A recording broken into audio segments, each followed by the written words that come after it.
Hey guys, it's really hard being a gun owner, especially in California today. All these restrictive gun laws, and then the federal government is taking all of California's gun laws and trying to make them national. And that's one of the reasons that we created Gun Owners Radio. We want to make activism easy for you. So when you support Gun Owners Radio, you're not just listening to a great show with gear reviews, politics, and interviews. You're actually helping to create a culture that's going to help change the Second Amendment in California for the better and for good. When you support Gun Owners Radio, you're not just listening to a radio show. You're actually supporting activism. You're supporting the programs that we do, like our shooting socials, where we teach new shooters and give them a first-time shooting experience. Our gun shop tabletops, where we spread the word about the Second Amendment in California and make sure people have the information they need to get a CCW free. You're supporting our Second Amendment celebration dinner, which is October 16th this year, and Gun Owners Radio is a big sponsor. So I need you to do two things today. First is, click on the link below and join. And the other thing I need you to do is subscribe. Subscribe to our YouTube channel so that you don't miss any of the great Gun Owners Radio content.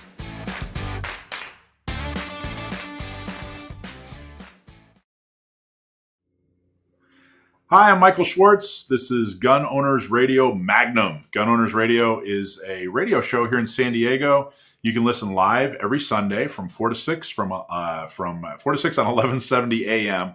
You can join us live, or you can join us from anywhere in the world on youtube.com/Gun Owners Radio. And you can see older episodes, older interviews. If you go to gunownersradio.com, we have gear reviews, and we talk about politics, and we interview really interesting people, and we do all kinds of fun stuff. So definitely invite you to check us out, or just go to any of your podcast providers and check out Gun Owners Radio, and you can listen to us. We're all over the place, and we have a lot of fun, and we interview extremely interesting people. We started doing these long-form interviews, which we call Gun Owners Radio Magnum, because they're even bigger than our normal interviews. Very creative here at Gun Owners Radio. And today we have somebody very, very interesting. I've been looking forward to this interview for so long, for so many reasons. Amanda Milius, she's joining us. She's a director, producer. She also worked for the Trump White House. We're going to talk all about her huge documentary that just came out. And frankly, we're going to talk about why you may not have heard of it yet. And what's going on with that. And then we're going to, I said in the pre-interview to her, I said, we have to talk about your dad. He's an enormous hero of mine. His name's John Milius. He was also a director, and we're going to get into that a little bit more. But I'm very excited to introduce you all to Amanda Milius. Welcome, Amanda. How are you? Hi, I'm good. Thank you so much for having me. It's awesome. As I said to you off the air, as a Second Amendment freak myself, I'm really happy to jump on with you all. That's awesome. Well, thanks for joining us. So you have you've had an extremely interesting life. You grew up. Your parents are both Hollywood, right? Your mom was an actress. Your dad's a director, and then you went to film school as well, but then ended up in the Trump White House. So let's back up and just talk about, where did you grow up? I grew up on West LA, Brentwood area. I went to high school out there. My dad has always had a house on the West Side, whether in Pacific Palisades or Brentwood, or, he's kind of all over. And my mom's always been out there. He sort of split his time between New York and LA. So I'd spent some time on the East Coast as well. But, mostly just growing up in LA, where it was already really weird that my parents were both avid shooters and had NRA stickers on the car, and they didn't care what anybody thought. And they were from a young age, they weren't weirdly, my dad, obviously he's very political, but he's so weirdly political that you really couldn't say he was like teaching me some kind of particular political philosophy. He calls himself a Zen anarchist. So it's not like he was like training me in conservatism, right? Like we weren't watching, William Buckley together, something like that. So, but my mom has never been super into politics, aside from really instilling in me the importance of the Second Amendment. That was really the beginning of, that's why I said I was so excited to talk with you guys. My parents instilling in me the importance of the Second Amendment was really the beginning of my foray into politics. And that was the place where I would notice as I was growing up that my friends' parents didn't necessarily agree with that the high schools that I went to, that wasn't a popular idea. It was considered really weird and scary and immoral, almost, if you will, because, it's Los Angeles. And my parents have always taught me gun safety. Ever since I was a little kid, I've been a lifelong member of the NRA. I had all the training. They had me always going to these little summer camps, these like training things so that kids knew proper gun safety in the house, because my parents always had guns in the house. And I was shooting at a young age. That was pretty much the only thing my parents and I did together. Not to go totally far into it, but funnily, my parents, who've been divorced since before, I mean, practically when I was born, they've been divorced since forever. They go shooting together every weekend. I mean, for decades, these people have been going shooting together, and that's like their thing. That's what they do. And so if I was ever spending time around both of my parents, it was at the shooting range.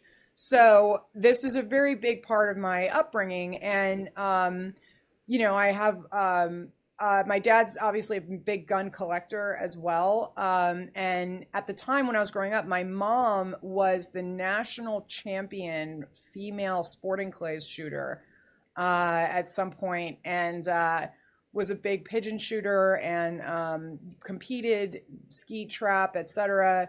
So she was, flying around to competitions, and they're both just really, really, really big gun people. So that was definitely, huge part of my upbringing. So when you were growing up, and you said that the Second Amendment was kind of your first jump into politics, or maybe your introduction into politics, which is unfortunate that the Second Amendment has to be political. It seems like it shouldn't be. But how did talk a little bit more about? Why was that? Why was that political? Was it just because, there was a huge political argument over it, or was there more of a philosophical, difference between, people that owned guns and didn't own guns?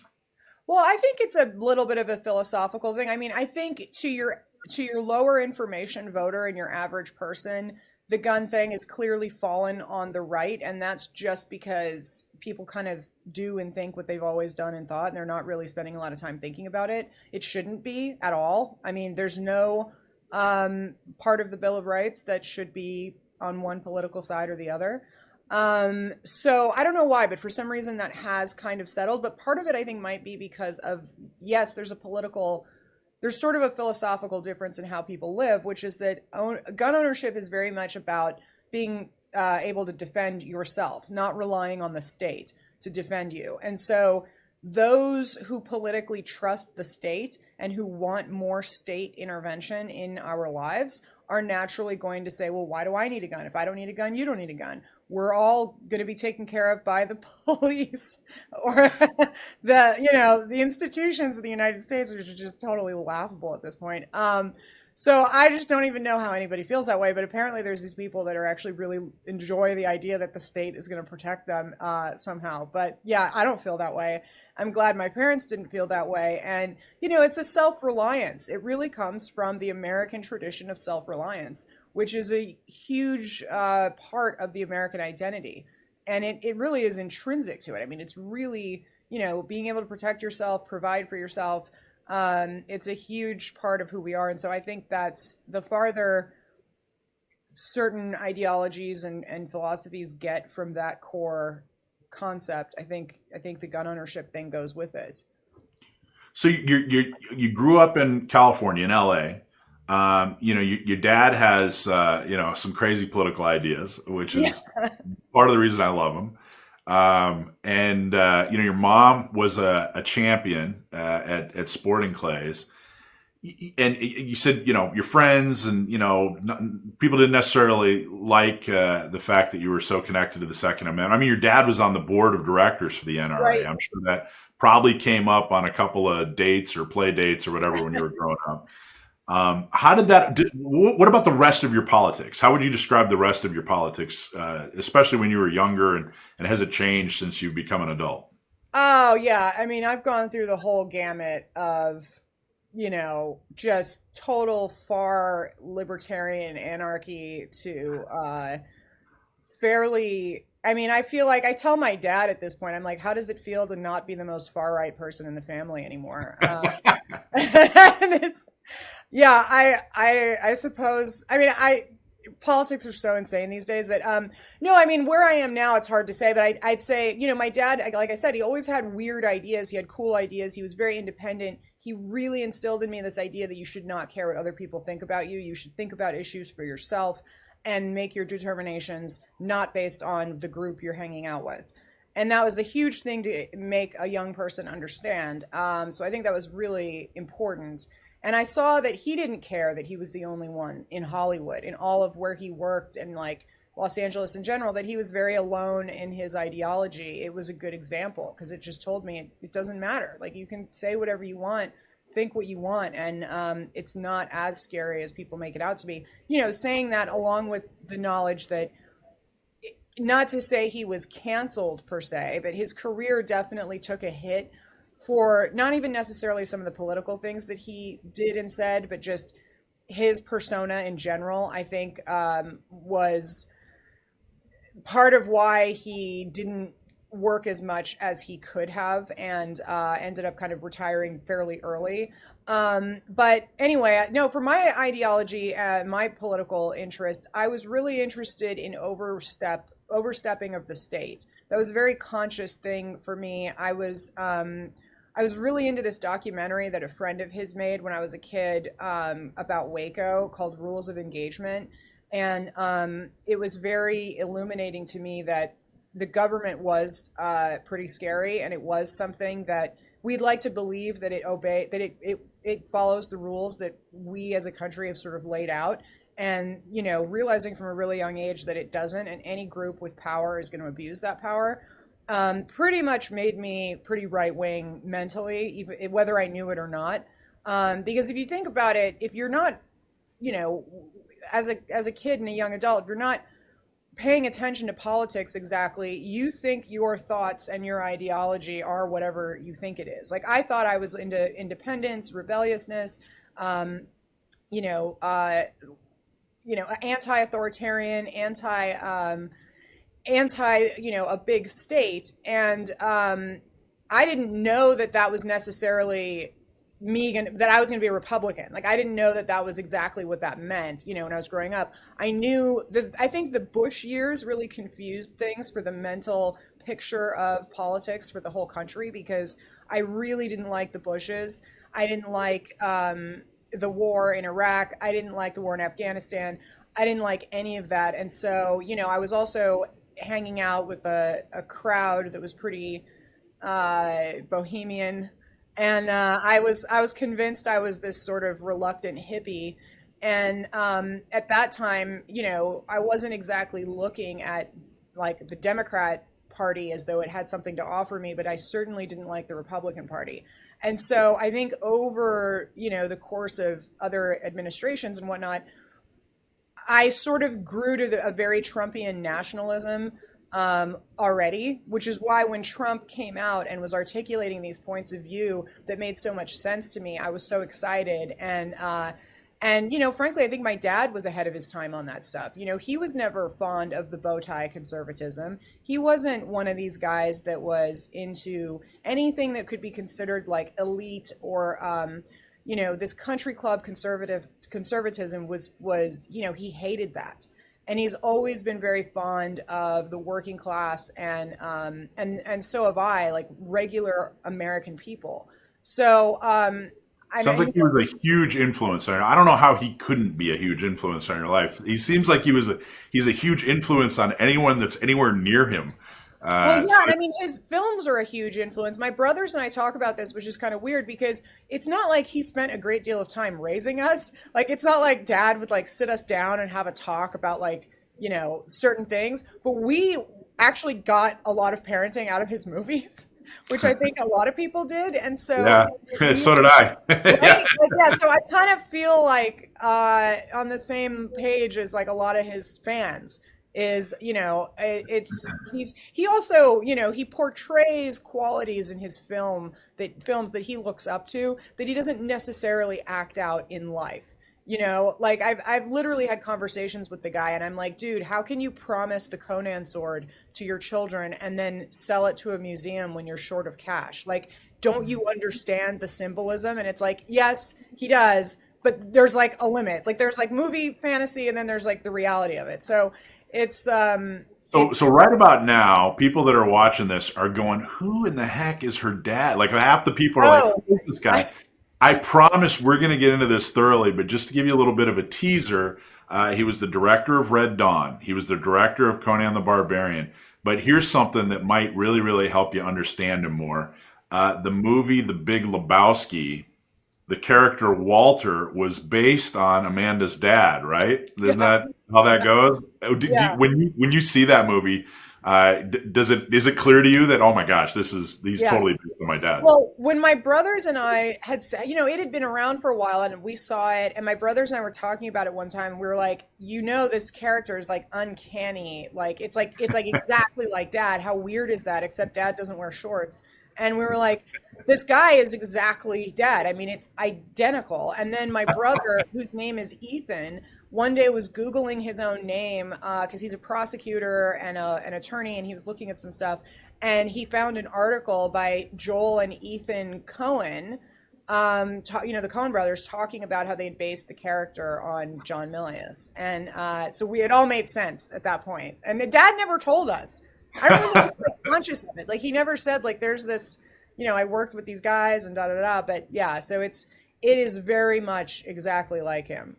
Well, I wasn't going to tell you this story, but I'm going to tell you this story. My older brother and I, this is how much I just love your dad. My older brother and I, years ago, had this whole conversation. Parents are still married. You know, we grew up in a happy little family, whatever. And we had some kind of conversation along the lines of, you know how some people go looking for their biological dad if they're adopted? Well, we know who our biological parents are. We should go searching for our adopted parents. And I decided, I think my dad's John Milius. I think that's who my adopted dad is. Pretty positive. So we had this ongoing joke for years, and I was just like, yeah, I'm just watching dad's movie, you know. And I hope that tickled you because we thought it was hilarious. I think so much. Okay, so let's get back to you though. I really want to talk about you because you're doing an amazing job on some amazing things. Okay, so you went through, obviously influenced by your surroundings, went to NYU and went to. I went to the new school. Unfortunately, I was a really bad student, and I applied to NYU. I didn't get into NYU. I could barely get into college. I went to the new school, which is like a communist college in New York. A communist college? What does that look like? Well, it is. It was Which one's not a communist college? right. Well, now Maybe it's not a communist college, but it was actually literally one of the first outposts of the Frankfurt School, which I don't know if you follow cultural Marxism, but Andrew Breitbart writes about this really well. But it was actually it was literally a Marxist institution. I Wow. didn't know that. I mean, I don't know that it would have changed my mind. At the time, I just wanted to go to New York. But yeah, so that was a wash. And then I went to USC School of Cinematic Arts for grad school, which was, you know, the first time I actually applied myself and tried to do a good job and cared about what I was doing. It took me a little bit of time to get serious in life. So, but yeah, I went to the same film school as my dad, you know, and he's just really loved over there, which is great. And it's the best film school in the world. So it was a real honor to be able to It is. It's by far the best film school in the world. So was the plan, hey, I want to make movies, you know, and if that was the plan, being someone who, I don't want to say conservative because it sounds like that puts you in that's too limiting. It sounds like someone that has more right of center and definitely different views from probably a lot of the students that you studied with. You know, yeah. was that intimidating or what was that experience like going to USC, learning how to make film and having such different views? Well, I think I went there at the absolute last tail end of when you could kind of try to ignore that stuff. I mean, I graduated in 2015. I don't think if you had gone there I mean, I don't know, maybe I wasn't there, but through the Trump administration, I think things just got so much more radically divided. I mean, everybody knew I was a Republican. I had fun conversations with some people there that I really love. that were, activists. They were literally Marxists and or just whoever, all the different kinds of students they had. I think we all really got along. I didn't really have a hard time with that. They knew who my dad was. It's not like you can hide that.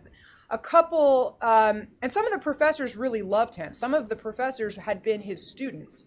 And they were like, oh my God, I love your dad, blah, blah, blah. He has a great reputation there. They're very nice about him. So I feel like I got to be honest. I mean, maybe if he wasn't my dad and USC, the culture in general really respects that generation of film graduates and filmmakers. And if I hadn't had the sort of extra luxury of him having been this big success, if I was just an average Republican that happened to be going there and was sort of spouting ideas, I don't think it would have been as well received. Interesting. But I don't know, maybe it would have. I had a really great time there, actually. Since then, since I left and have joined the Trump administration, I had some pretty fiery conversations with some of my ex-classmates and professors. And I think that they are, on the whole, sort of horrified that I joined the Trump administration. But I don't know that they were really surprised at my politics, because I was always a Republican. Everybody knew that, or right wing or whatever. So, but yeah, they were definitely horrified that I was in the Trump administration. I got a couple of people, who they don't even have another Republican in their life that they know. And so you find yourself in this sort of punching bag place where they just have to spout all of their craziness at you. And you're just like, all right, I don't have anything. Anyway, it's a little weird. But so I've lost touch with some people, but I don't really care. It's not that big of a deal. I definitely have had a lot of friends that I'm no longer friends with because I joined the Trump administration.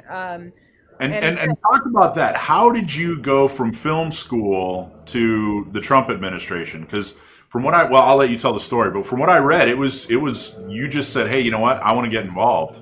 Well, I actually was just kind of losing it at the film industry at the time. I was just kind of like, I don't want, I was really uninspired by where the industry was when I left film school. I was going to all the festivals. I had a short, which is sort of your usual road to becoming a filmmaker, is you put out a student film and get into festivals and get your name out there and get an agent and do all this stuff.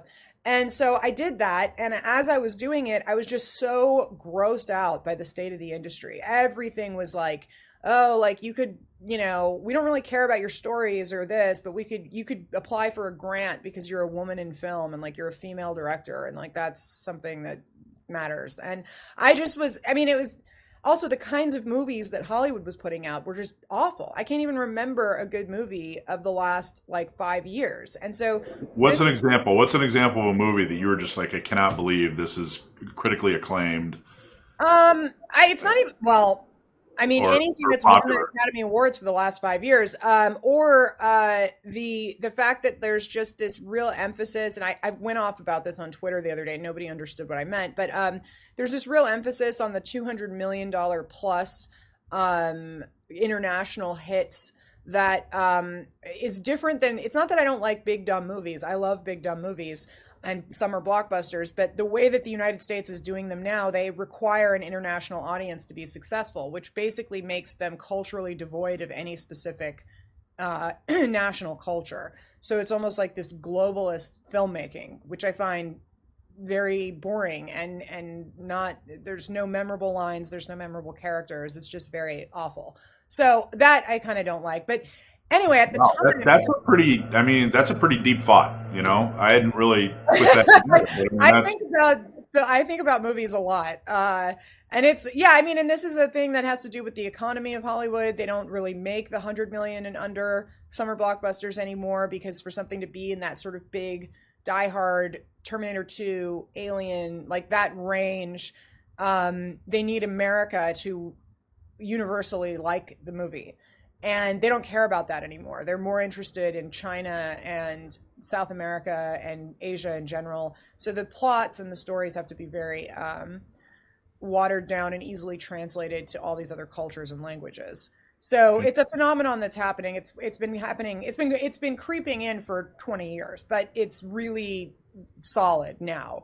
But so I sort of saw this, and I also saw like in the independent world, I was just like not interested in the stuff that was going on. I think like Harmony Korine was like the only filmmaker that was doing anything that I liked, and like maybe a couple more, but it was just not the there was a lot of reasons, that political and non-political, that I just was totally turned off by Hollywood.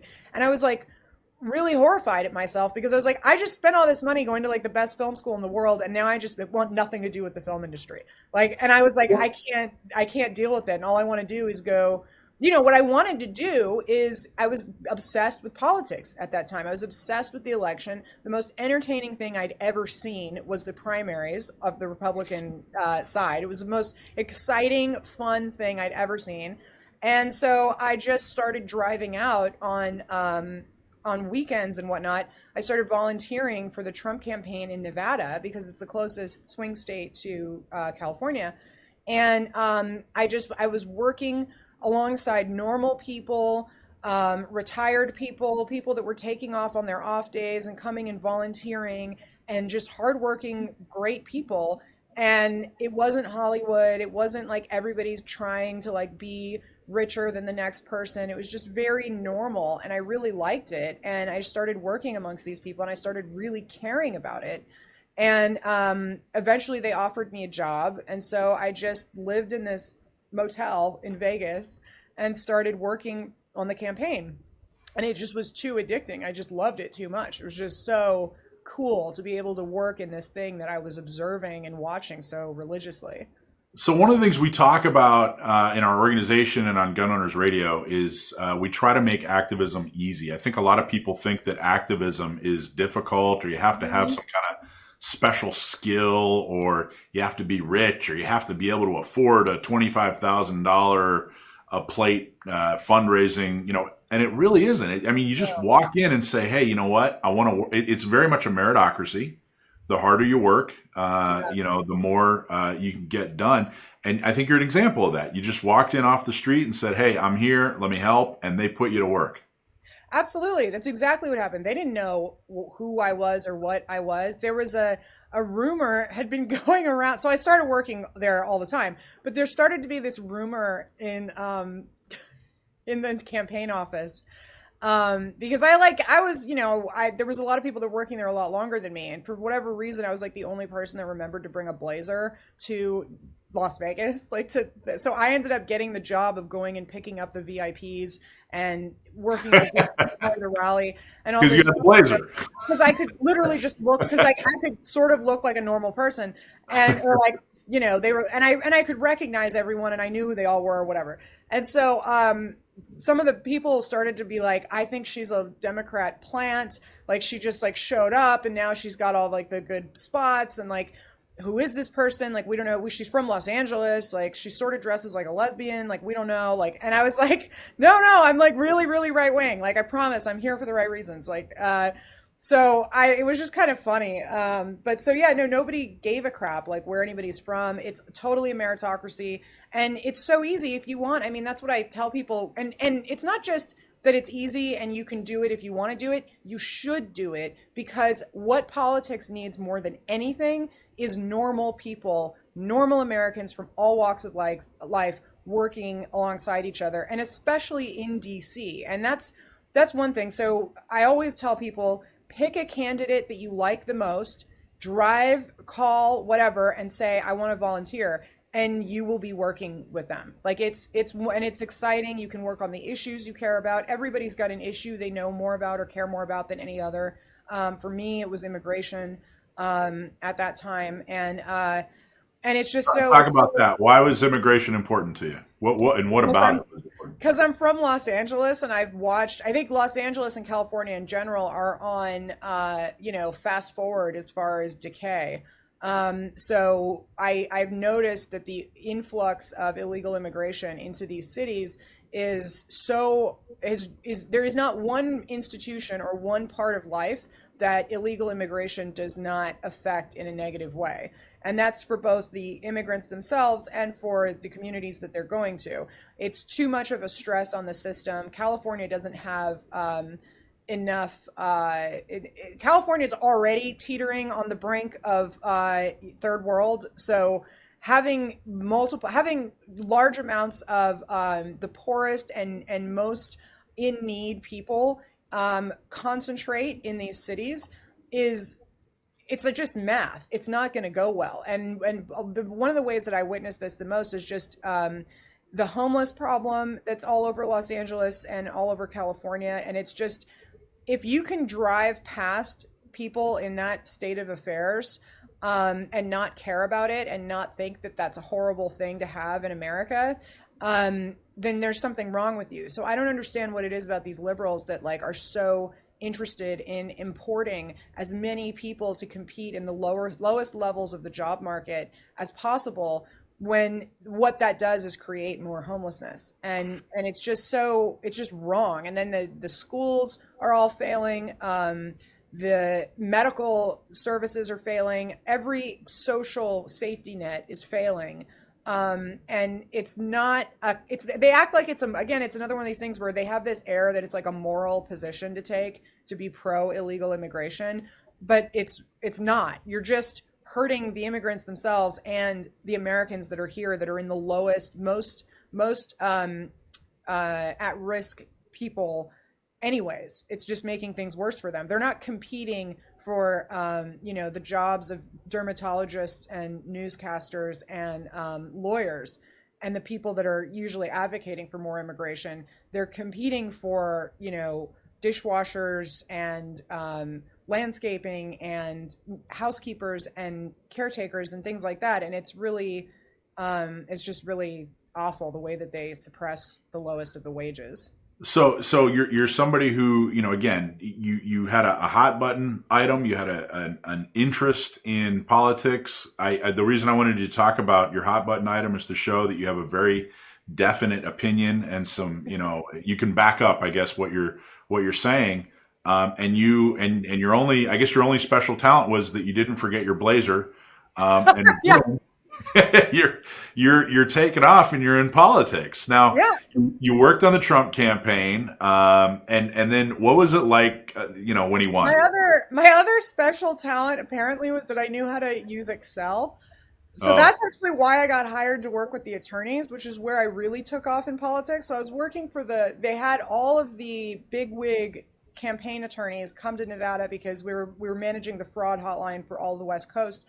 And yada yada, all these cases. Again, it's the main West Coast swing state. I don't even think Arizona was that big of a deal in 2016. I can't remember, but anyway, so I'm just working doing my volunteer. They made me the volunteer coordinator because I knew how to do the app and I knew how to talk to people and I liked going out with the people. And then the lawyers were like, "We need you to come work for us. A, because you brought a blazer, so we can bring you to court, and you." You can just stand there and not say anything and no one will know you're not an attorney. And two, because you know how to use Excel and none of us do. So we need you to make all this stuff for us. And I was like, all right. So that's how I got hired by the legal team, which I've worked with now I just worked with them again in 2020. I just went out there with the same team to go do battle again.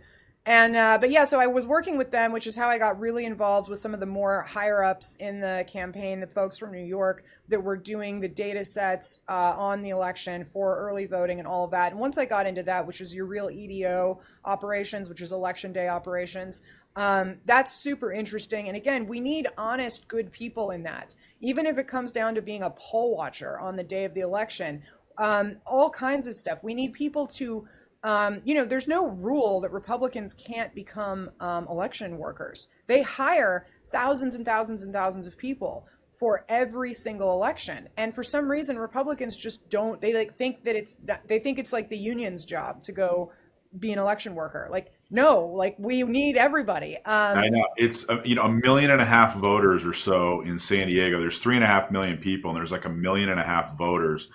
And it's hard to get 100 people on one day of the year every 2 or 4 years to do some of the easiest but most important tasks when it comes to getting people elected and making sure there's a fair election. And it's the fair election part. I mean, you're a part of history. Like, you have a responsibility as a citizen to go work on elections. I mean, it's just that's just how it is. We can't complain about election fraud if we don't en masse volunteer to work on elections. And that's so actually I got convinced of the same thing when I was working on the election. We won. It was great working with the lawyers. I mean, when we won in 2016, it was the best day of my life. Like I remember we'd stayed up all night because we had all this work to do. But the next day I was going to sleep in, and I woke up and I was just like, you know what? I'm not sleeping in. This is the best day of my life. Like I'm going out with my friends and we're going, celebrate all over Vegas. But How surprised were you? Surprised? No, I was surprised we still had real elections. I knew that if America still actually had elections, that we would win. Because I spent too much time talking to too many people. I was surprised that he had lost Nevada.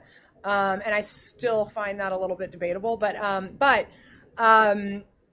knew that I just knew there was no way. Well, of course we were going to win.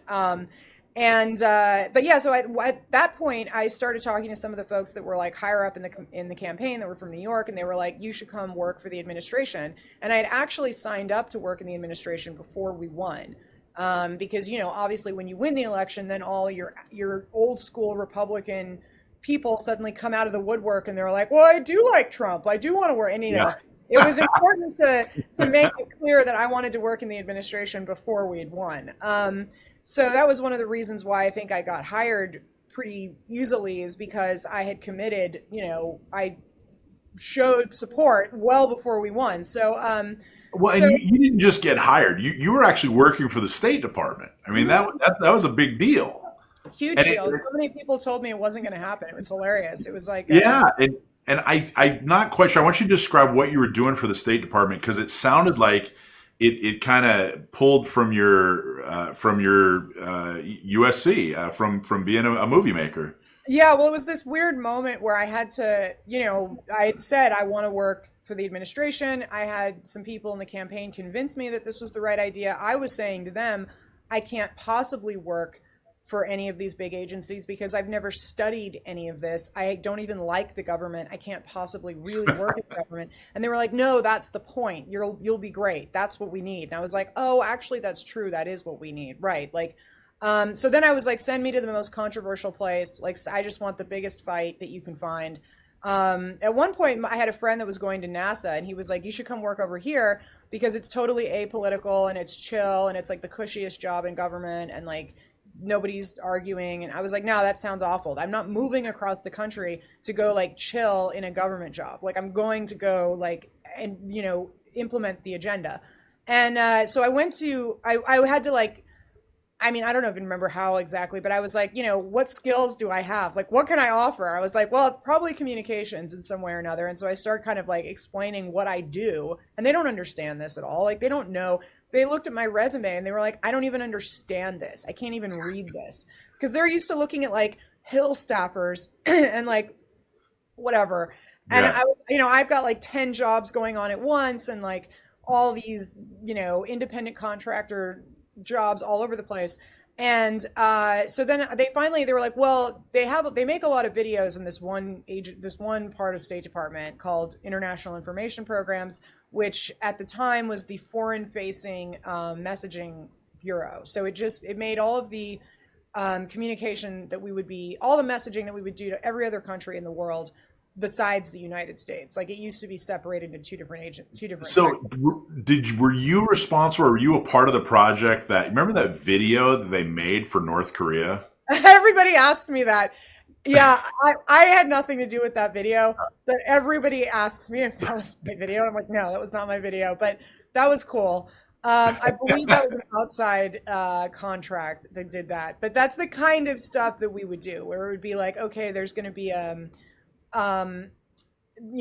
big conference, NATO is happening, whatever, and we would make the video for that. But we were also, what was more interesting to me is making videos and content in general that was arguing for our positions.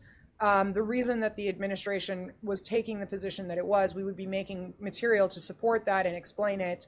And, because otherwise the only thing that would be communicating with these publics would be the news media. And God forbid it be the American news media, because then they would have no idea what was actually happening, because you can't trust the American news media to say anything correct. So to put out this material was really important. And it was a battle. I mean, because a lot of the issues and I tried to work on mostly the most controversial issues, because what's the point of a political appointee working on issues that are basically messaged the same as the administration before? So what's an example of one of the most controversial? Immigration, Israel, and Iran. And so those are the three. Those are all very controversial, yeah. Yeah. So those are the three that I worked on the most and did the communications campaigns for.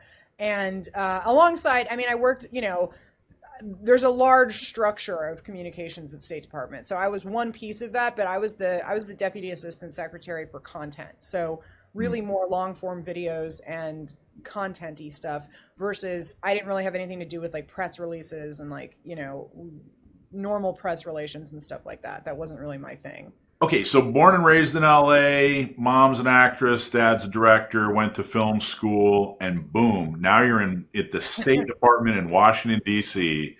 Those are, very different worlds. What's one thing about Washington, D.C. and hanging out with political types? What's one thing that kind of struck you, or what was a cultural like, oh my gosh, I can't believe this is real, or what's something that really hit you hard? Well, one thing I always say is that anybody that comes from the private sector that then goes to work in government is shocked at sort of the waste and abuse of taxpayer money, and just the general inefficiencies are just upsetting to see. And the thing that I think in the film industry, it's an even more hyper focused on efficiency type of industry, because the person whose money you're spending in the film industry is usually in the building, right? Like there are a group of people, or their representative is in the building. The executive producer might not be working right next door to you, but they're coming through the office, they're involved. And so there's this consciousness of, if I waste time and money, I'm in trouble. And everything, they say on movies, obviously, like you're spending, on certain movies, I don't know that I was working on one that was this big, but like $1 million a day or something, or $1 million, not really, but they calculate it down to like thousands of dollars a minute or something if you screw up. And it's true, because you learn efficiency, and you learn responsibility, and you learn like having a goal and a task and accomplishing it quickly. And that does not exist in government. So you go into government, and it's like the person whose money you're spending is just the far away thought of the American taxpayer. It's just gone. There's no oversight in that way. That there's basically they invent programs for the sake of people having something to do, and it's just so sickening when you know how. And I had just come from working alongside some of the hardest working Americans that I'd ever met, who had been volunteers on the campaign, to then go into this disgustingly sort of corrupt and decadent government, and the way that they spent money and just they have projects with no goals, or goals that are just completely irrelevant and useless. And that's actually, I mean, it's an important thing. It seems like that's what most conservatives complain about when they go to government. But the reason I think that Washington, D.C. and these agencies were so wretched to President Trump, is because he and his administration threatened to limit this waste and abuse. And I think that these agencies get really nasty when you threaten their programs and you threaten their endless supply of money. And that's every single agency. This is a bipartisan thing. It's DOD is just wretched about wasting money. CIA, obviously, they don't want anybody. All the creepy intel agencies don't want anybody to know what they're spending money on. Like, would you rather have a situation where you were allowed to spend billions of dollars and you had to account for it, or billions of dollars and you could just say, "Oh, it's classified. Just don't worry about it. I promise we're keeping you safe." Or any of these agencies, State Department, and the foreign aid grift is just it's. I mean, it is keeping the people that live in these areas in DC, Northern Virginia, and Maryland. It's keeping these people in the most expensive homes in America. And I think it's Fairfax County is in Virginia has one of the highest median incomes, because everybody works for the government and they all make six figures, something along those lines, right outside of DC. So what about let's talk about the people real quick, and then I really want to get into your movie. This is so interesting, but I really want to get into the movie here. So the personalities, though, when you're hanging out, you went from, these are going to be broad generalizations. You went from the Hollywood types, which definitely have a stereotype, and then you went into Washington D.C., which definitely has a stereotype. But in general, the people that you worked with, maybe people that were kind of career D.C. people, and the folks who work for the different politicians, did you find were they Jimmy Stewart, or were they dirty, conniving, or was there a mix, or I mean, it's what was pretty your similar. impression? It's because imagine the one thing I did learn, it's very similar. You have a one industry town, right? LA, the industry is filmmaking. In DC, the industry is politics. So you've got a one industry town where everybody cares who you work for, what you do. I think if you go to any other major city in the United States, yes, they care about that, but it's not the first thing they ask you, And I happen to have gone to both cities where all that anybody cares about is who you work for, what value will you be in my Rolodex, can I call you for a favor? It is so similar, the sort of favor trading, which I don't mind. I actually function really well in that environment because I can be really manipulative and, political myself. I actually think, I mean, at least it's kind of obvious and it's sort of out in front here in DC. But it's basically the exact same type of people. They're just less attractive in DC, which is, fine for, some things. I mean, it's just, it's really, there's not that big of a difference between LA types and DC types. The one thing I will say is that it was a little bit nicer remember, DC is still 99% Democrat, but they don't act as shocked when they come across a Republican. Like when you get in an elevator with somebody and you have like a Trump sticker on your phone, they don't freak out and run out of the elevator like they do in Los Angeles, because in LA, these people think they've never met a Republican before. They think that they're completely insulated, and so they wig out. Whereas in DC, they don't like you, but they're a little less shocked, Like, Go ahead. yeah. I'm sorry. No, that's one thing that I think is at least a little bit nice, and the fact that there were other Republicans that were out of the closet that I could hang out with, especially when the administration was still in, was that there was, the fact that I had more than one Republican friend was so cool. When I first got to DC, I was like, I was so like about it. I was just like, oh my God, I went to a party and it was all Republicans and they were all Trump staffers. And everybody was like, we were all talking about, what we're doing in our agencies and like da da da. And it was like heaven. It was like the most fun time I could have ever had.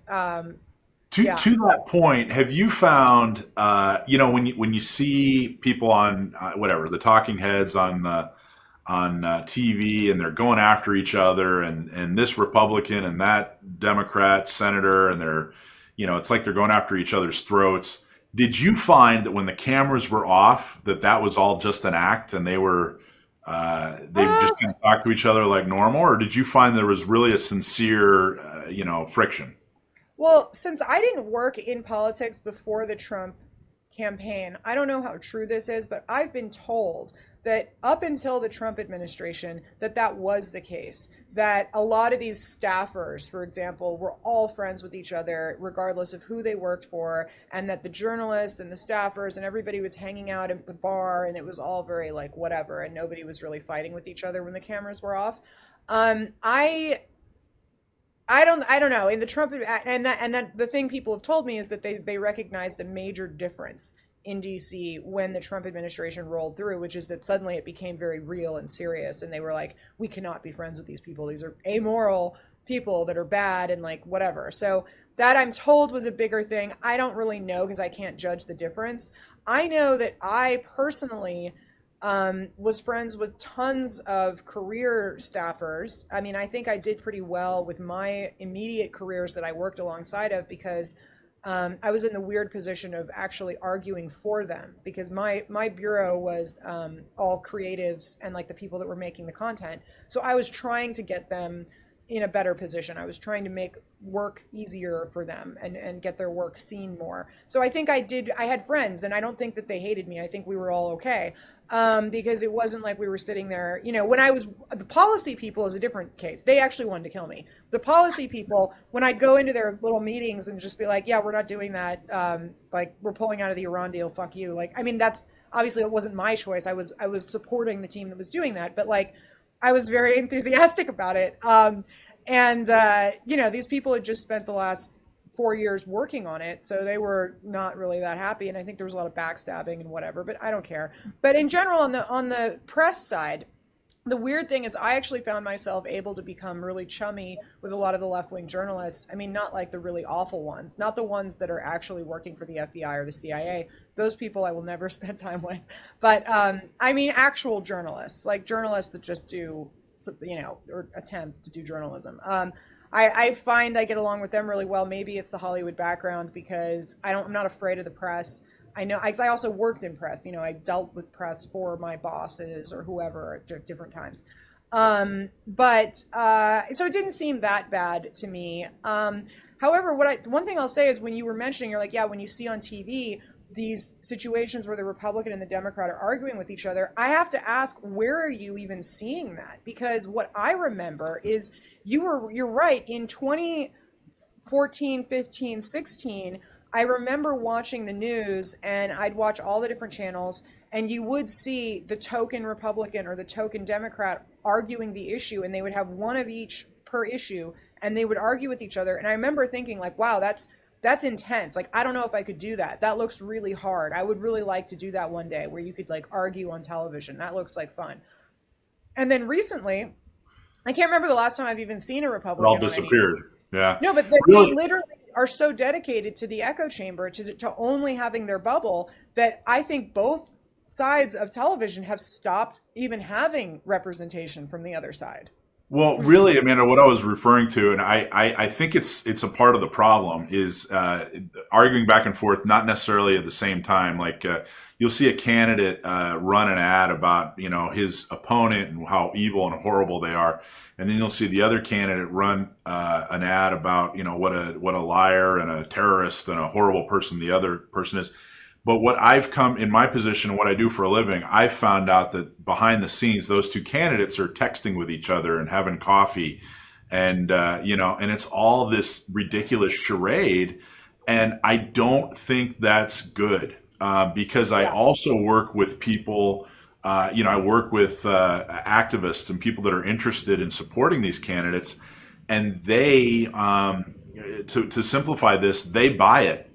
They go, hey, you're right. That guy is a dishonest criminal, or that guy is a terrorist, or whatever.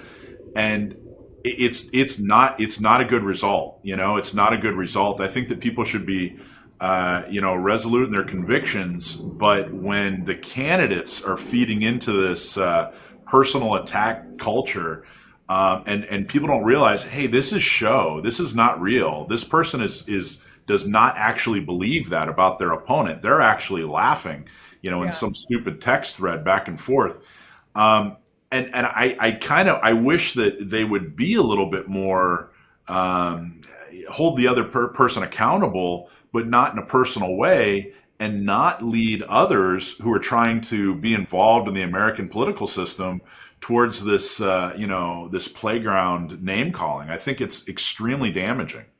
Yeah, because the voters remember. I mean, you look at even the stuff with Ted Cruz and Trump during the campaign, the primary season, right up through through the convention, and weirdly, your Cruz folks and your Trump folks are like nearly indistinguishable. I mean, like as far as the voters and like the activists, we're really on the same page. And frankly, some of the Cruz staff. In fact, I can say this across the board, the Cruz staff that came to work for the Trump administration were the best people in the whole administration. And they were the most loyal to the Trump agenda, and they were the most effective people I've ever met. Like, wow. Really amazing. It's very hard for, I started doing this chart of like appointees where there was like a 3 concentric circle sort of thing, and they could either be MAGA, capable, or not crazy. And it was really hard for people to be in all 3. So So the cruise folks tended to be in all three. But so in the meantime, we had to get over this whole like anti-cruise agenda, or this feeling, and like the staffers and the people are all getting along, but the general perception in public was that these men hated each other, and that's just stupid, because at some point someone's going to win. And when you agree on 80% of the agenda in this, especially on the right in this day and age, you've got to like be on the same side. We don't have time to be arguing. It is, and I think that behaviors have to change. And I want to get into your movie next, but before I do, let's wrap up this conversation with a quote I found of yours. The donor class of the right has to start acting like the donor class of the left. Put that money into issue-based culture, and creators that hold the same values you do make something that lives forever. That kind of sounds like it's describing what you and I were just talking about. Do you want to talk about that a little bit?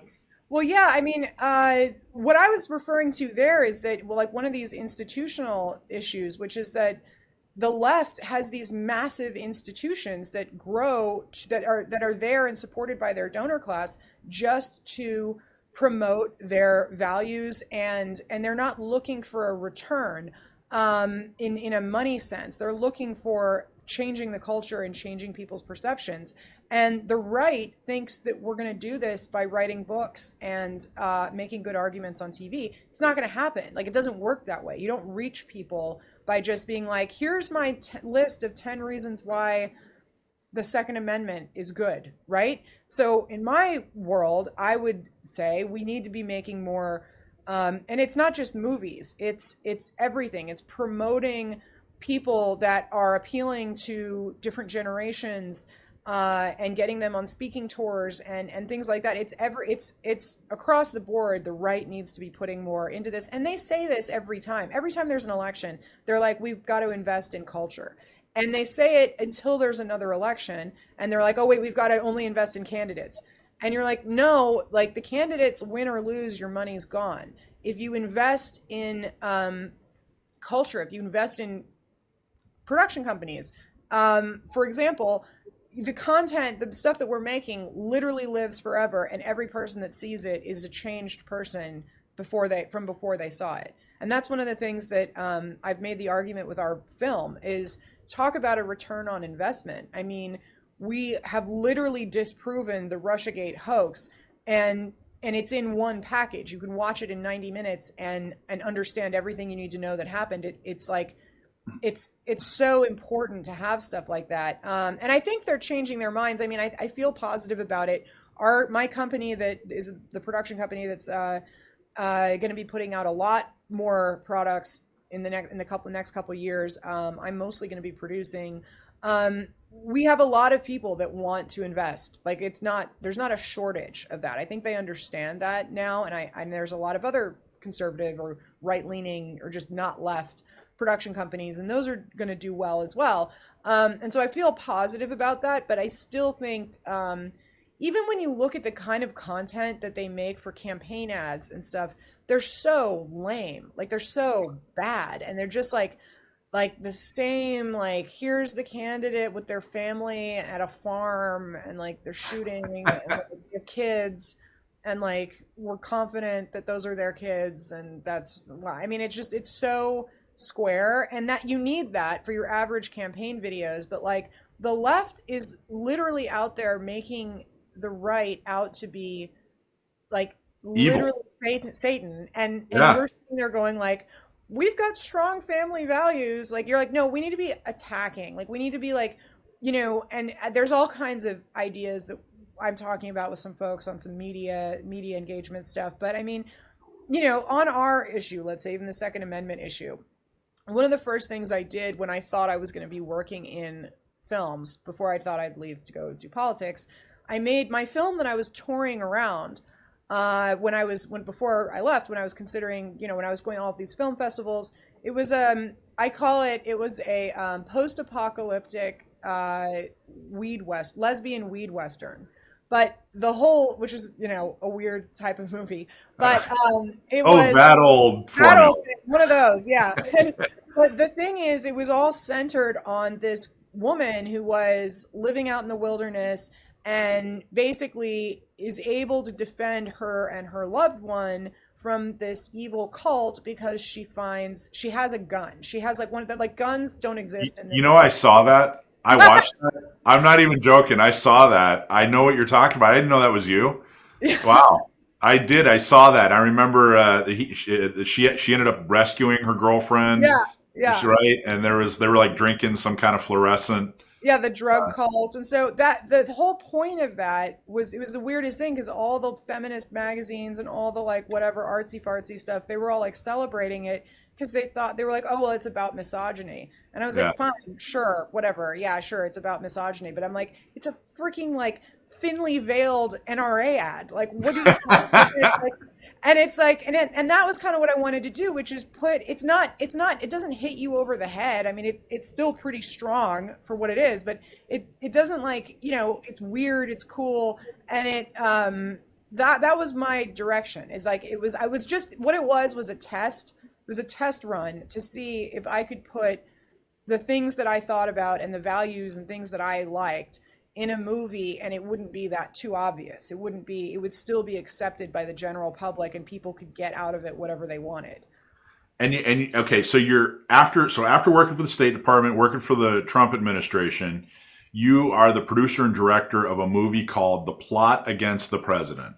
And it's a documentary, and I found a one sentence description, a documentary which plays out more like a traditional 3-act dramatic thriller. The Plot Against the President unravels the entire 4-year train wreck that is commonly referred to now as the Russia hoax. And then I saw a quote from you, which I thought was really interesting. I definitely think this ought to be of extreme interest to all Americans, because surveillance and law enforcement abuses are not a partisan issue. This isn't about the campaign. It's not even really about the president exactly. It's about power. It's about people with power behaving badly and the destruction of democracy and the American institutions. Now, this is going to be one of the weirdest things someone interviewing you has ever said. I purposely did not see your movie. We've been planning this interview for like a month, and the whole month I've thought, should I watch it? Should I watch it? And I'd rather question you about it as someone who hasn't seen it, because I really want everybody who watches this interview to I want to answer their questions, and I want them to see it. And I'm looking forward to watching it this weekend now that we finally had a chance to sit down and talk. But I didn't want this to be an inside discussion. I really want you to explain the movie to me, like who I am, which is someone that hasn't seen it, but has been teased by extremely great reviews, and am confused as to why I haven't even heard of it before. And let's talk about the movie, and then let's talk about what's going on with the distribution problems. So tell us about the movie. Well, it's, you haven't heard of it because the Hollywood press and the left-wing press won't cover it, which I find weird, because considering how much of a hoopla they make about this women in film bullshit, you'd think that if a woman produced and directed the most viewed documentary in 2020, that they would say something about it. The most viewed documentary in the entire year 2020, where all anybody did was sit around and watch TV, and this was the most viewed documentary of the year. Well, on Amazon. On Amazon, I can't tell anywhere else. It's entirely possible that Netflix may have had something bigger, but on Amazon, for example, the previous political doc that had the most views was Stacey Abrams' doc, which I think had about 7,000 reviews. We have 15,000.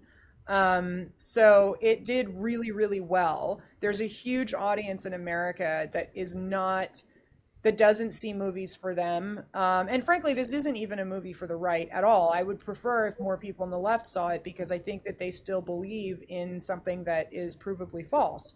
So, it would be nice if they knew that the Russiagate hoax was a hoax. A lot of times I get, comments from people who are on the fence or are centrists or are Democrats, and they're like, I would have a really hard time arguing with this. Like, I don't know how I feel about this issue, but I have to admit that I can't say that it's wrong. So it was exclusively about the Russiagate situation, or what was going on with Russia. It's such a complex issue that actually we had to work very carefully to exclude anything else. And when I say anything else, I mean the next hoax they came up with, which was the Ukraine hoax. And then the next thing, which was like COVID. And the next thing, which is the insurrection or the whatever the hell. I mean, it's just constant.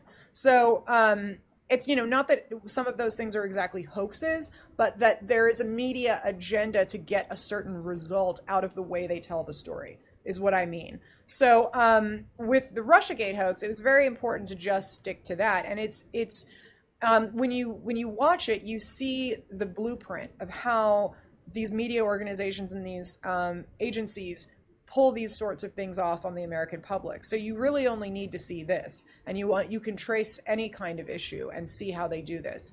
And we really break it down. Like there's one point where we literally have a graph where we show how the FBI strategically does leaks of false information or unverified information to certain journalists that they work for that are either on the payroll or not. I don't know. I don't make a claim about that, but I know that they work directly together. Certain journalists, the Washington Post, the New York Times, things like that, outlets with supposedly major esteem, majorly trusted outlets. And then they write a report on this leaked information, and then the FBI takes the takes the article and says, based on this, we must open an investigation. And they actually do. They use the press to open investigations. So you have false information, false information, false information. Now you've got an investigation. And then the outlet reports on that investigation, the fact that it exists, the fact that there is an investigation, because that is true, right? There is an investigation. That's why you see so much reporting on investigations, because you can create that whole cycle of narrative without anything being true. And it's legally possible. And so it's very...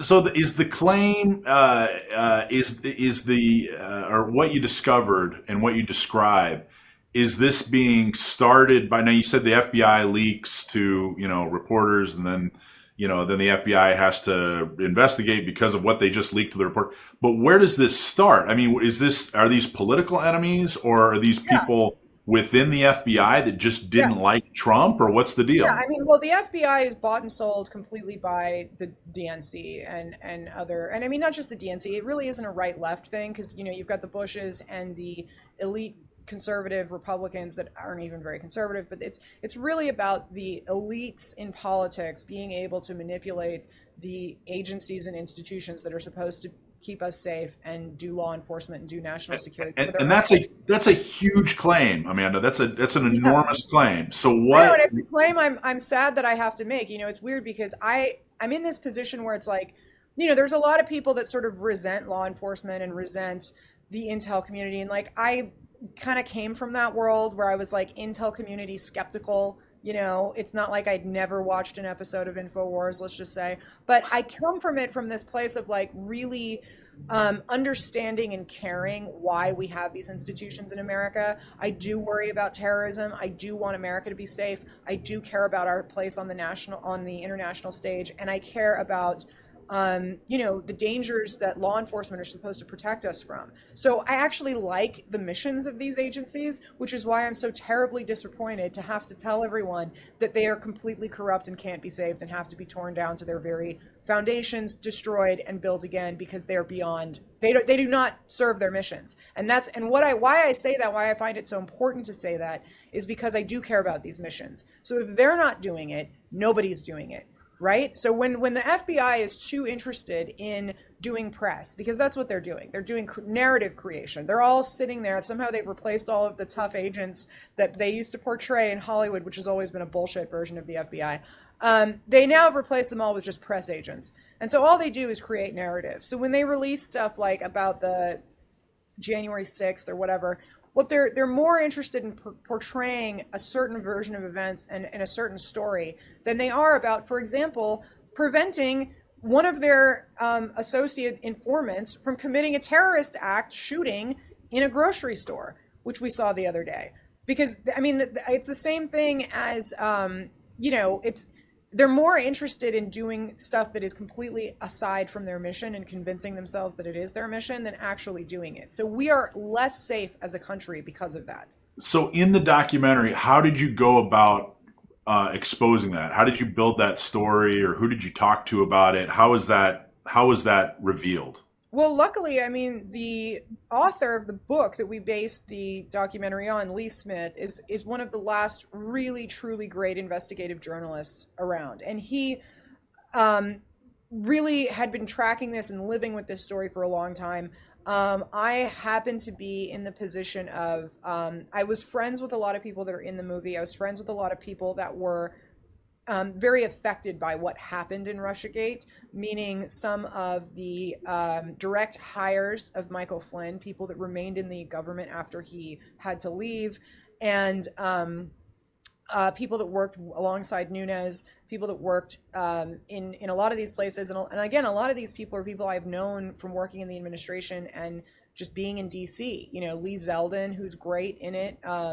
And Michael Anton, who's amazing, really just one of the smartest people alive. Michael Anton from the Claremont Institute, but he was one of Flynn's deputies for communication in the administration at the time. Anyway, so I happened to have this real inside vision of all of this, and I wasn't thinking about making a movie about it. I was just doing my life in DC, you know, hearing about some of this stuff at dinner or whatever. And eventually one of my friends said, you know, you should make Lee's book into a movie. And I was like, oh, no, I don't do movies anymore. Like, I have too much work to do in the government. And they were like, you know, I had friends literally tell me, what are you going to do for the next year? Beat your head against a wall trying to make minor improvements in a government that will forget you the moment you're gone, or make a movie that could really change things. And so I was like, okay, I have to go try to make this movie.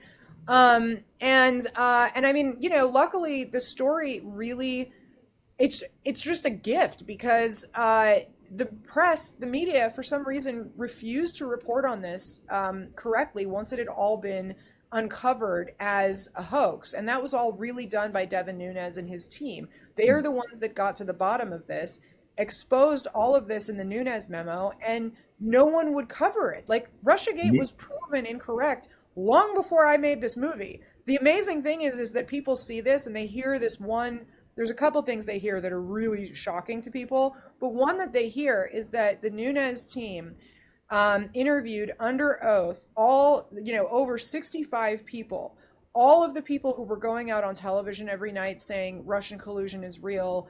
I have evidence of Russian collusion. You know, James Comey, Clapper, Brennan, Loretta Lynch, Susan Rice, all of these people.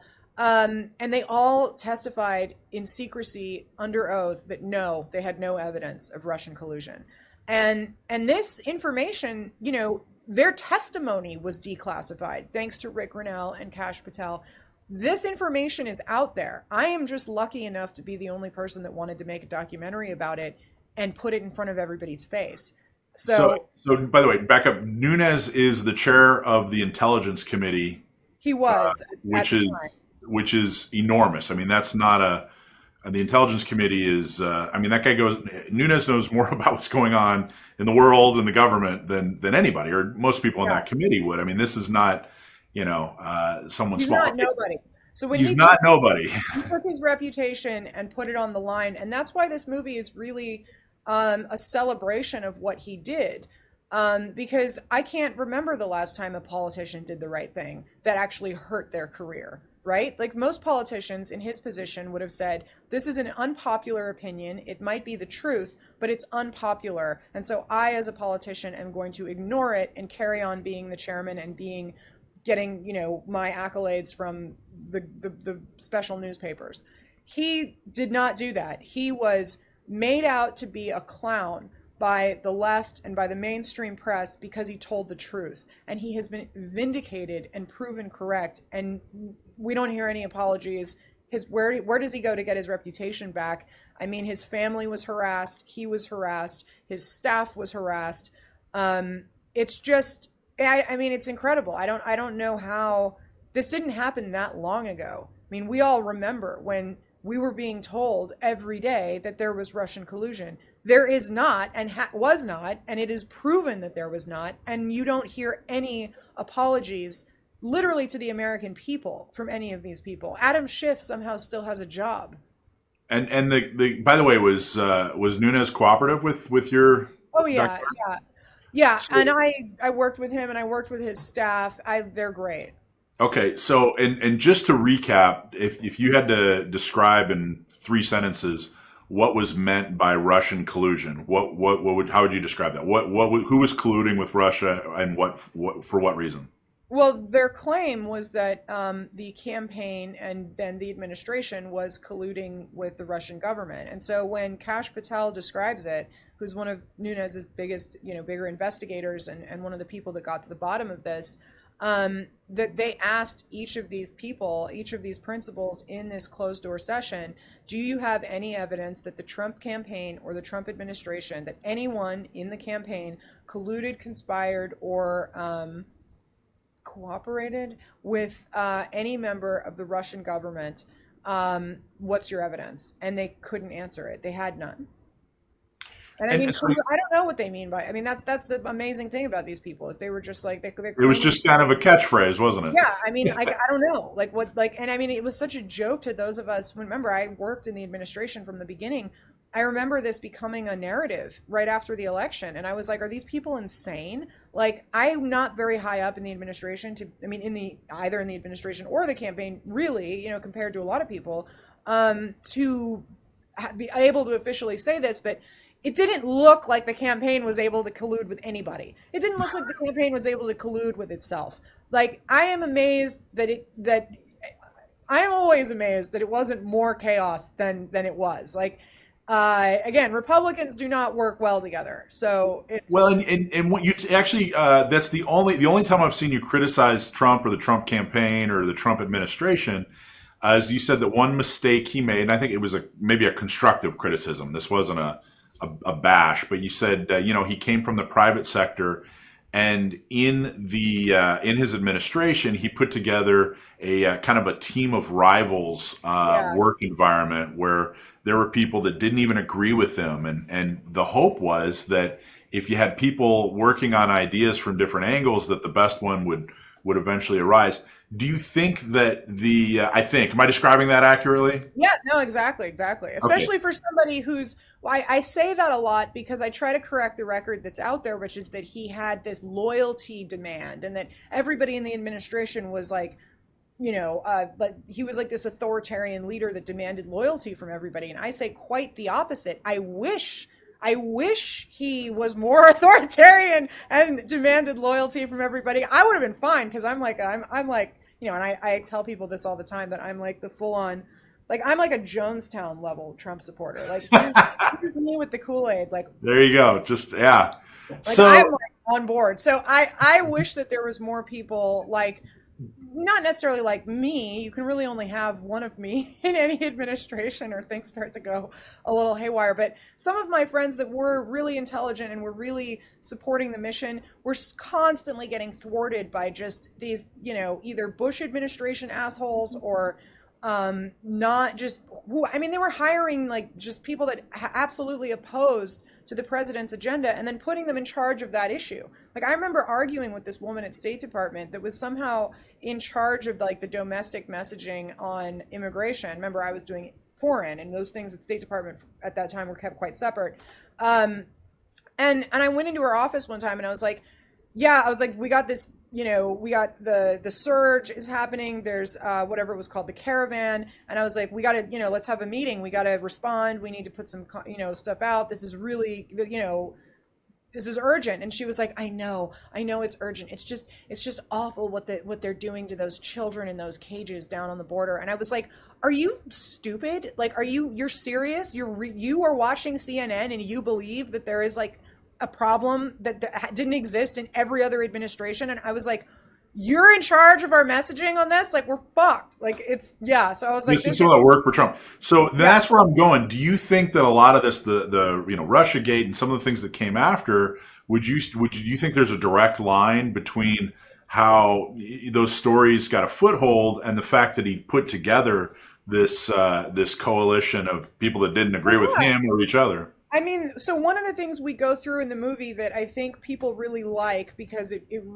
Michael Flynn is like the micro, one man sized version of this whole narrative. His rise and fall and sort of what they did to him is like the perfect example of what they do and what they were doing to the president on a larger scale. The movie really spends a lot more time with General Flynn than it even does with Trump himself. It's really more about, the inner workings and kind of what happened there.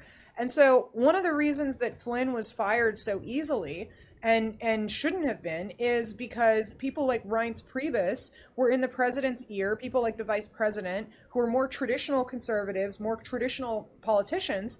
They were playing in an environment that didn't exist anymore. They were playing in an environment where it's like, oh, there's controversy, so says the New York Times and the Washington Post, about this one person. If we fire them and get them out of our camp, everything will be fine. And then they'll like our administration and everything will go great. Right. Instead, they fired the one guy, or they pushed out the one guy who had the background in intelligence to see all of this coming, to have discovered, which we find out he did, and for his staff to have discovered the crimes that they were committing against the Trump administration. And so by listening to these more traditional Republican types who didn't have the vision for the time we're living in and the war we are in, these people who are thinking it's politics as usual, unfortunately, by them winning in the eyes of the president and they're saying we need to get rid of Michael Flynn, that is what opened. I mean, the president was at that point then a sitting duck for people, for the bad people in these agencies, and they never stopped fighting him. Where do you think all of these fights against the president, all of these attacks, these news organizations don't do it on their own? This is entirely, the intelligence community controls the entire country, the entirety of Washington, D.C., everybody that you see in front of you on television.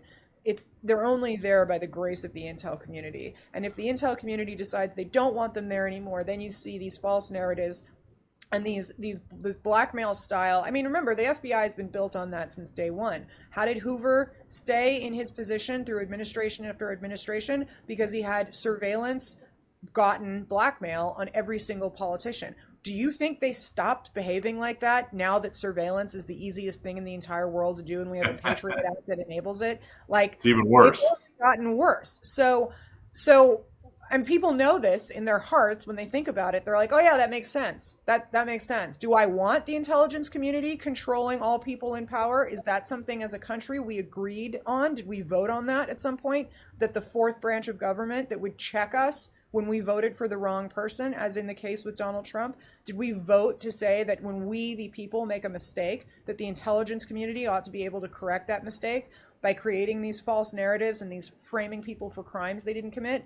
I don't remember voting on that. I don't remember deciding that I wanted to live in a kingdom under the intel community. You don't remember that section of the Constitution, right? Yeah, I don't remember that. So, so how long did it take you to make the documentary?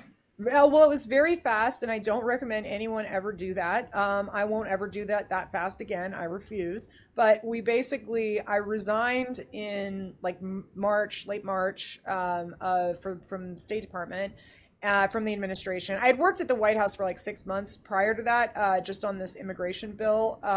But mostly I was at State. So I resigned from State. I start the company, start shooting. I mean, we literally put that together. We did 35 interviews in 40 days. Wow. So, that's insane, by the way. That's like psychotic. No one should do that. So then editing a couple months or so. And then it came out on October 9th. So the idea was for it to come out in October leading up to the election. But while you were making it, while you were going through the process, anything weird happened to you? Any strange phone calls? My crew and I are not the most unparanoid people. So there's all kinds of things that we thought were happening that could have had nothing to do with anything. I mean, I had to like talk my folks off a ledge a few times where I was like, guys, they're not going to kill you. If anything, they're going to kill me. Don't worry about it. They're not going to like, I was like, just like relax. And like, lots of weird things happened, but we were very careful. And like, conveniently, I come from having just worked in the national security world. I have really fairly okay OPSEC and pretty good. We had some good tech advice. We were very careful about where we kept material and how we how we did things and like the way that, just the way that we did these interviews, I kept things really small. I mean, I kept it incredibly small and as low budget as possible while still having it have a professional, cinematic look. I mean, that's one thing I like that people take away from the movie is they're like, and not to say anything about other conservative movies because I'm glad they exist, but a lot of them really don't have like a taste level or a style level that is on par with regular movies. And I think a lot of people come away from this saying it feels like a spy thriller, it feels polished, it's professional, it's not just like a video that you would find on YouTube. Like it's clearly a feature film. High quality, so, sure. With USD, you have the background. Yeah, it better sure, be. It better be. But so when you roll it out in October and you start to do promotions, you start to, I'm assuming press releases and reaching out to different, media outlets. What happened? Well, first of all, Amazon refused to put it out for over 2 weeks, which is unheard of. Usually the turnaround time for documentaries that are put on their back end. Remember, we didn't do a deal with Amazon on the front end. We didn't do a deal with anybody on the front end because I was afraid of this very thing. And I wanted to ensure that legally I could put it on any platform at any time, as many as I wanted. And there was nothing that was going to hold me to one platform that could kill the movie. And so we had a distribution strategy that worked around the idea that there might be censorship. And we succeeded, which was really lucky. Amazon eventually did put it out after the Hollywood Reporter wrote a story, and I think called them for comment, asking why they were refusing to put it out, because they wouldn't tell us why. They wouldn't tell us that there was anything wrong with it. They just said it was under extended content review.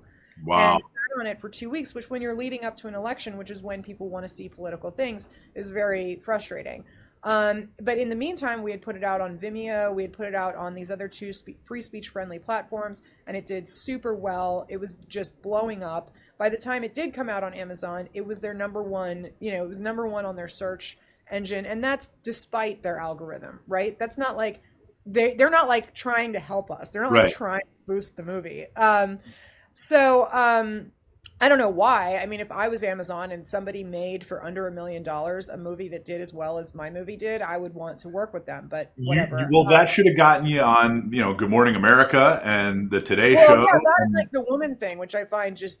I mean, again, I'm thankful that is not what I'm known for, because there's nothing I hate more than like women in film, and this like idea of like women in anything is just nauseating to me.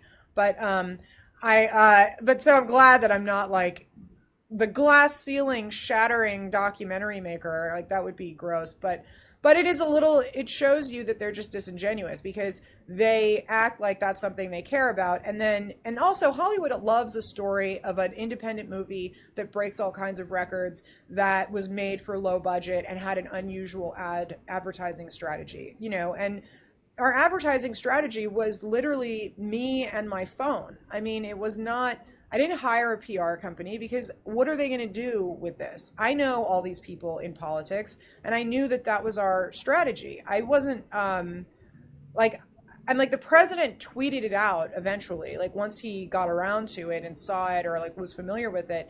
The president tweeted out he has 88 million followers. Like, what am I calling a PR person for? So, I mean, and again, that's not scalable. That's not repeatable. Not every movie can do that. I happen to have worked in right-wing political press for the last 4 years. So I knew everybody, and I had relationships that I could exploit for getting attention to this movie. But really what happened is the biggest breaks we got are people that saw the movie and became obsessed with it. Like, we didn't send it to Lou Dobbs, not because I wouldn't want to. I just don't have a contact with him. And he saw it somehow and talked about it every day for 2 weeks. I mean, he loved this movie and he promoted it like crazy organically. We didn't have to buy ad time on Fox News like some people do in order to get on the shows and promote the book or promote the movie. They naturally saw it. Everybody that sees it talks about it. So if you make this quality product, it sells itself. And I've been really pleased to see how the movie kind of has these like, new interest. As soon as somebody else finds it and thinks that it's great, it explodes again. Wow.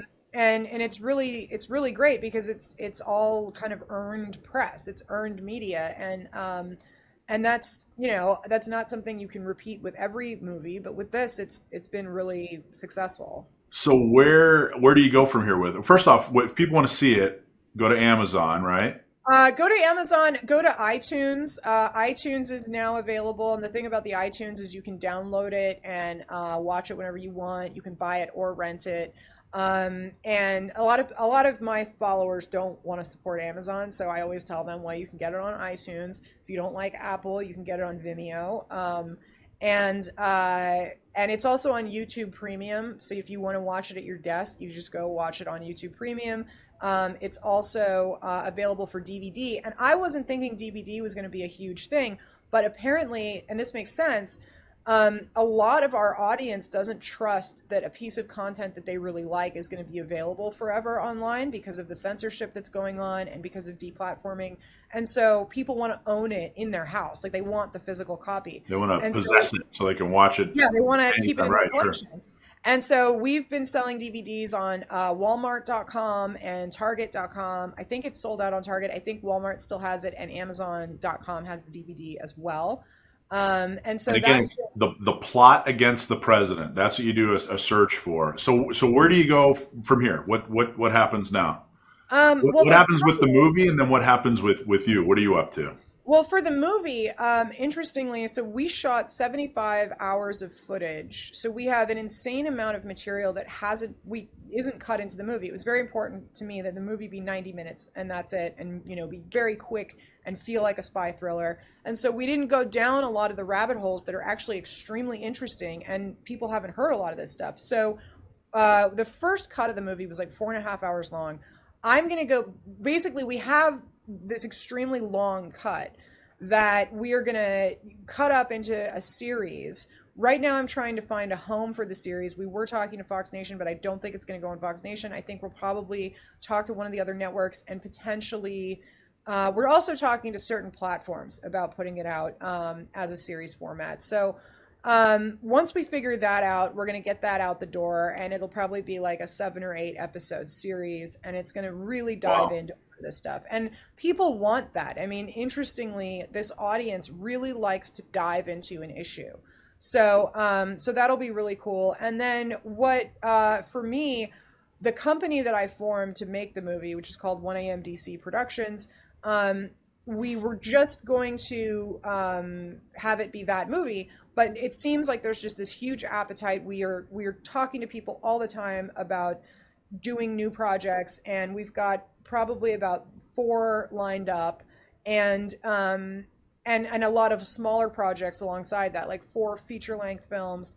I have a movie right now that's already been shot, that's in post, that me or one of my companies will be putting out, and it's really cool. It's really different, like really, really different. And that's one of the things I want to do, is support new creatives, right? Like, it's not even necessarily just right-wing stories or right-wing people. It's just stuff that Hollywood is not interested in right now. Stuff that they're leaving all of every idea besides the very limited scope that they're interested in on the table. So I and my friends are very willing to put that stuff out and bring it to the American audience, because it's a very successful model. I mean, there's the whole country that isn't seeing content that they like come out of Hollywood. So, it's a big responsibility, but I'm going to try. It sounds like it is a huge responsibility, and I'm glad we're going to hear a whole lot more from you, because I'm really looking forward to it. Like I said, I really, for the past month or so, have been going back. I'm just going to watch it. I'm not. No, hold off. Honestly, I'm glad I didn't, because I enjoyed this conversation. Really, really. Well, we'll have to talk again when you watch it. I do. Okay, perfect. And I do. Gosh, we've gone so long. Do you have a few more minutes to talk about your dad? Okay. Sure, yeah. Okay, so your dad. First off, did he like your movie? What did he think about it? Yeah, he liked it. He was really into it. I mean, he watches a ton of news because he's retired. He's at his place, and so he's very up on these issues, and he's very obsessed with where politics is right now. And so he was very interested to hear all the different stuff, all the different kind of inside stories. While I was working in the admin and working on the movie. Yeah, he really likes it. I mean, he's never done a doc before, so it's a little different than like his style. I'm not a writer, so Well, I I, don't. I actually I frequently refer to Red Dawn as a documentary. I So know. People do that. There's that meme where it's like Red Dawn is my favorite documentary. yeah. Yeah, I love that. It's so There, true. so for those who don't know, her dad was an amazing director. He was in the same class and of directors as who are some of his peers? Steven Spielberg, George Lucas, Randall Kleiser, like all those All guys. the big ones, Yeah, enormous, so far. enormous. John Milius was responsible for movies like Apocalypse Now, Red Dawn, Conan the Barbarian, and then later I believe, to correct me if I get any of this wrong, but he wrote the Rome series for Yeah, HBO, right? Which yeah, was phenomenal, yeah. phenomenally good. One of the most intelligent guys I've ever come across in movies. Huge influence. There's this. I'm 45, so I was, what was I, 10, 11, 12, something like that when I saw Red Dawn for the first time. On HBO back when I was growing up. Boom. I'm out in the woods. Every Yeah. every stick is a gun. Every pine cone's a grenade. I was lucky enough to find a stick long enough to be an RPG. I mean, it was, and it's funny and it's maybe kind of cute to think of a little kid like that, but it was an enormous impact on my life. And I've gone through life. You kind of run across. There's this fraternity of guys around my age where when you discover that they're this Red Dawn fraternity, you realize, hey, this wasn't just a cool, entertaining movie where you could play guns. There's a good friend of mine. His name's Jamie Franks. He's a competitive shooter. He's in the Navy. He was a Top Shot champion when Top Shot was around, and he was like, I could write a whole dissertation on how my life and my views on politics and family and were formed by this movie. And it's just absolutely amazing. And I think that one thing your dad seems to have a really strong reputation for is storytelling and writing dialogue. And I think, correct me if I'm wrong, but I think that he wrote some dialogue for The Hunt for Red October. Yeah. And No, he it wrote. Yeah, he wrote a draft, I think, of that, and yeah, no, that is definitely his gift. The dialogue is amazing. I guess it was Sean Connery. They had to convince him to be in the movie, and once he heard that your dad was writing the dialogue, decided, okay, yeah, I'm in. Yeah. And he wrote a couple of really really famous portions of dialogue in some really important movies. One was the USS Indianapolis soliloquy there on Jaws when he was describing all these sailors getting eaten by sharks, and I think that ability to write dialogue and that storytelling is probably why his movies are so influential.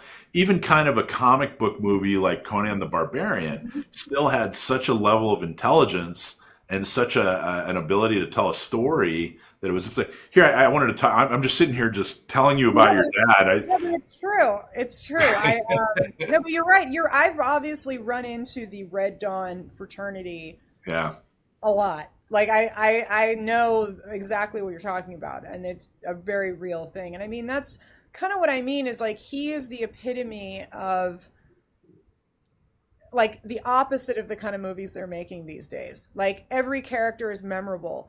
Everybody's got their own favorite line or favorite scene, and it just like comes to life and it's really relatable and it connects people. Whereas like the kind of movies they're making now, it's the opposite of that. It's like you remember the premise, but you don't remember any of the characters or any yeah. lines. And he was uniquely American in that. And so I think that's a really important point, and they just don't have, they really just don't have filmmakers like him anymore that are so So identifiable. Like you can identify a Milius movie. Like you're yeah. like, whether he wrote it or directed it or whatever, or wrote part of the television series or whatever it was, I immediately tell that it's his. So how aware of who your dad was were you when you were growing up? Does that make I sense? mean, pretty pretty aware. Like, I mean, when he was off shooting stuff, he'd like send me stuff, weird stuff from wherever he was. And so like, I mean, remember I was born though pretty much after his career was really kind of like over in a sense, because he stopped working for so long. You know, it was a long time between Flight of the Intruder and Rome, and he was doing rewrites and trying to get things made, and like nothing was really happening, and he kind of just couldn't get along in the new Hollywood. So I didn't really spend a lot of time around him when he was actually working. But I was aware. I mean, I know, you know, I'd have people that really liked him that I'd meet here and there, and like, and it was, you know, I observed him kind of getting screwed over by Hollywood a lot. So I sort of had, you know, a bone to pick with them naturally. I mean, I think it's really obvious that I would jump at the opportunity to flip the bird to Hollywood and go work on movies on my own. And I mean, it's really something that I think is important for people to realize that you can do. There's all these people out there that have ideas for movies and like want to get things done, and they think they need to be blessed by Hollywood, or that some studio needs to tell them like, yes, you can make your movie. And really, if you can raise the money, you can make a movie. Like, it doesn't, you don't have to have anything to do with Hollywood. You don't have to be in Hollywood.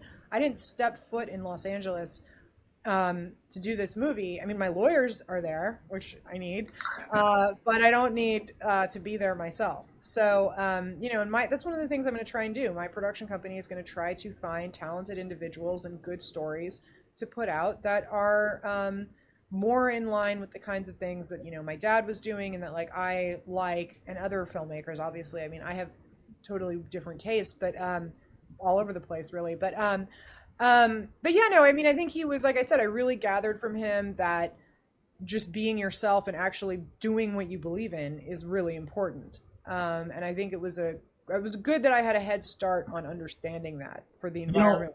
Now, what was, I think this is probably something that people can relate to. You know, your dad was so well respected by so many people, and he was at the peak of his of what he could do in his career. I mean, he really was you know, critically acclaimed, and he was financially successful. His movies were successful and everything.